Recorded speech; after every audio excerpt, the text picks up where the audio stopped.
Hello, this is Alex from phpacademy.org, and this is a video tutorial for the new Boston. Now, continuing from our previous example, we've looked at withdrawing a specific amount from our bank account class in our bank account property. So we've got our balance set to 10.5.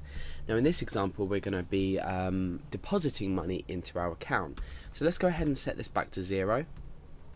And let's go down and we'll slightly modify this. I'm going to put a break here just so it looks a bit better. And if you haven't watched the previous tutorials, go back and watch them, because we do this we're learning basically object-oriented programming by example. So the example is a bank account class where we can assign a new bank account to a variable, and we can do things like withdraw, deposit money and things like that.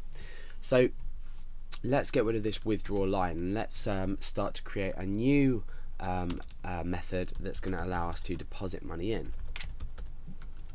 So public function deposit, and in here we can just call the amount, the variable amount once again.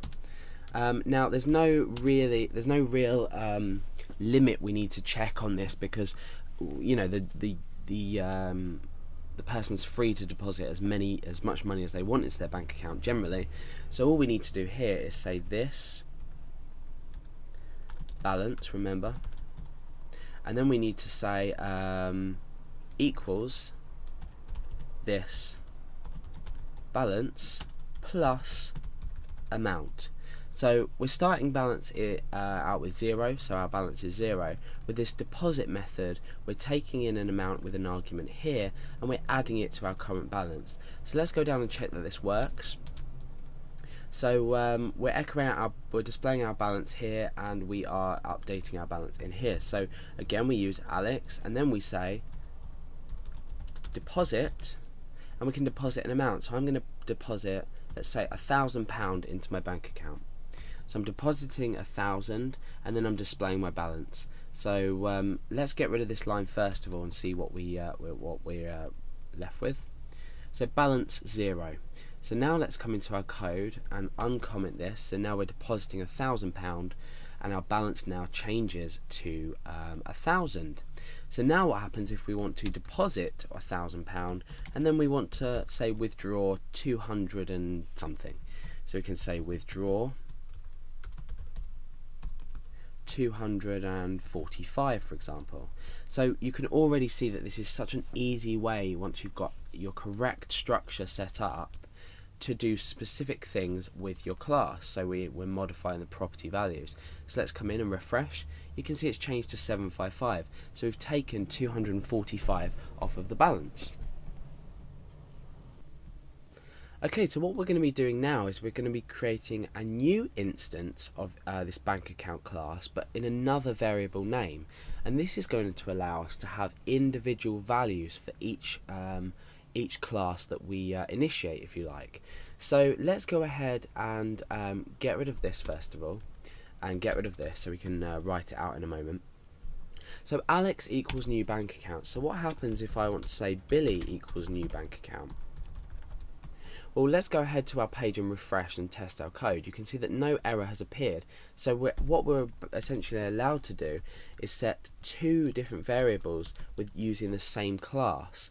So we're using the same values, but for two different. Well, we're using two different classes for two different users, and this allows us to have unique property values for each time we initiate it. So Alex will have his own balance and Billy will have his own balance. So let's go ahead and test this out. So I'm going to say Alex deposit, and we're going to deposit, say, £100 into our bank account. Now I'm going to say Billy deposit, and Billy might deposit, say, I don't know, £14 or £15 into his bank account. Now what we need to establish is whether these two values now change. We've only declared one balance up here, but because we're using two instances of this class, the values can be unique to each user. So hopefully that makes sense. If not, this next stage will demonstrate it. So let's go ahead and refresh and see if everything's okay. Yep, everything seems okay. So let's echo out Alex display balance. And remember, this is a method, so we are using our parentheses at the end. So let's echo out Alex display balance. Okay, so balance 100. So I've deposited £100 into my bank account using this deposit method, and my balance is displayed as 100. So now what happens if we say Billy and change this? Well, you can see that the balance is only 15. So you can see that even though we've only got one class called bank account, we're able to use it for different users. So let's just echo out both so we can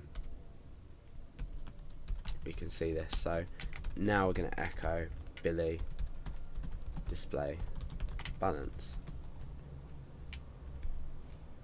So we've got two different balances, £100 and £15. This corresponds to Alex and Billy. So you can see that we have two different values, two different property values, so balance is different for both users even though we've only got one class. So you can really start to see how this can be useful in shortening the amount of code that you're going to have to write when you use object-oriented programming in PHP. So let's go ahead and just add a few more things in here. So I'm going to say Alex deposit 100, Billy deposit 15. Now down here I'm going to say Alex withdraw 150, which is not going to let us. And then I'm going to say Billy withdraw, and I'm going to say we'll just say 250 for example.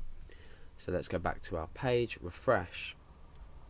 So we've got a not enough money come up for Alex, but the balance for Billy here has been changed. I know this looks a bit odd at the moment. I haven't structured it out with regards to output very well, but you can see how this value has changed for Billy, but the value is not changed for Alex because there's not enough money, and we've been given that error message through the method up here when we don't have enough money in our account.